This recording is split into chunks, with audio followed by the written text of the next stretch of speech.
1, any random value.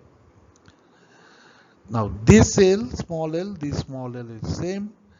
Now B is any random constant you can take. Okay.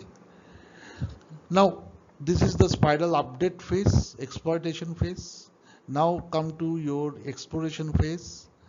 So this exploration phase is, I have already discussed in that search for prey exploration phase slide, where this is a random value of x which is generated in the initial step, first step, minus xt, this is the latest value of x, that will be equals to d, and this is the new value of x. So you put d here. A is that coefficient vector that I have discussed in the coefficient vector slide, and this d is this d. A is that coefficient that was also used in the encircling phase. X random is the randomly generated x at that iteration, and here comes the xt plus 1, that is, this is the new value of x which you will put into your objective equation to find the new value of y, that you do it each iteration.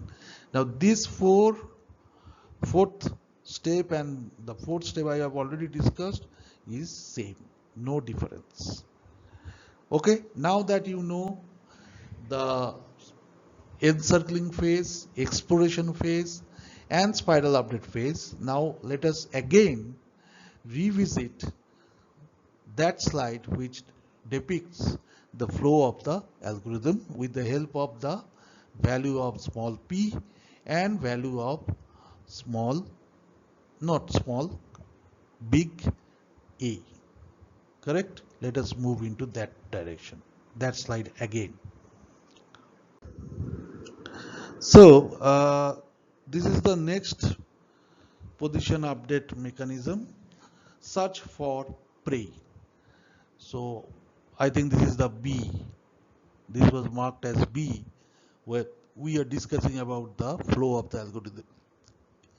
So search for prey, exploration phase. This is also known as exploration phase. So what is that? Now this phase is followed